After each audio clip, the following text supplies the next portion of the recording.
president, we seem to try to change the narrative, not the color of the leader's skin or the gender. Joining us now to discuss it is Matt Schlapp, chairman of the American Conservative Union, and Wendy Asefo, who teaches at Johns Hopkins University. Two great guests. Wendy, am I wrong? No, you're not wrong, but we have to put this narrative in context here. When we're looking at Donald Trump, we're looking at the same individual who championed the birtherism whole propaganda around President Obama. This is the same guy who asked for the death penalty with the Central Park Five. He used harsher language on NFL players than he did white supremacists in Charlottesville, and he has nefarious housing practices against black and brown people that resulted in a lawsuit. So his policies and his ideologies align to those individuals who want to separate our country based on race. And while we cannot sit here and say that, you know, everyone who votes for Donald Trump is a white supremacist, no, we cannot say that. But what we can say is that the white supremacists did vote for Donald Trump. But you have to say, too, a lot of times it's tough to win that third term. Bush 41 did it after Ronald Reagan, and it was tough to get the 8 years afterwards. That's what this is about, Matt. And Wendy has some examples if you're looking for that. For me, I look at the American leader and what they stand for, not the color of their skin.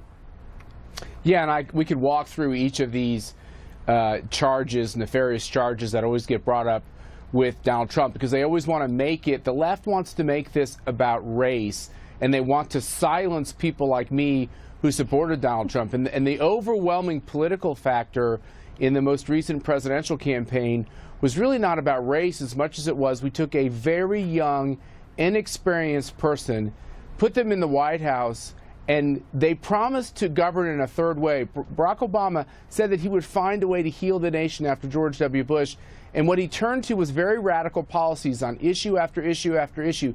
So radical he couldn't really get any of them through Congress and had to put him in through executive order. What Donald Trump and Bernie Sanders and Hillary Clinton, three pretty old candidates, demonstrated is that the American people were scared to death by Barack Obama's inexperience and radicalism, and they wanted to try experience. Even if they were lefty, they wanted experience. Wendy, I want you to weigh in here, because I think if there was some blowback against President Obama, we would have saw it at President Mitt Romney, don't you think?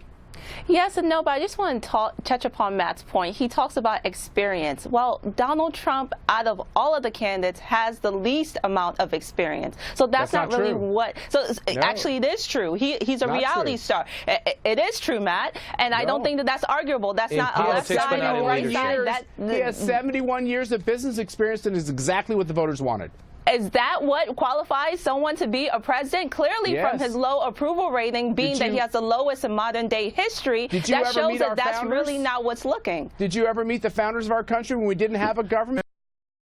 Private sector experience. Matt, did you meet our founders? Because that would be very interesting if you did. Did you meet our founders? Well, okay, I meant to say study the founders. But my point is this, which is, the dominant factor in politics was actually not race. It was this idea that the insiders had screwed it up so badly, and a young president had been so radical. Come on, Matt. Wanted That's to try not fair. something I have different. one last question to Wendy. Wendy, if anybody else on that stage except President Trump had won, do you think that Mr. Coates or yourself would say that this is a reaction to a African-American president?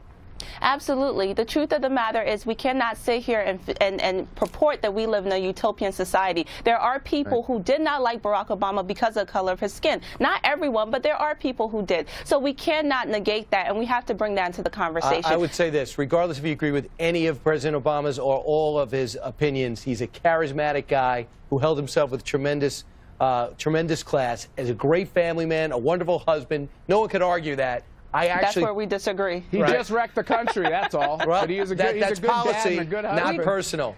That's policy, not personal. Right. Exactly. I agree. And not racial. I would hope we could agree on that. All right, Brian. I do agree. Wendy and Matt.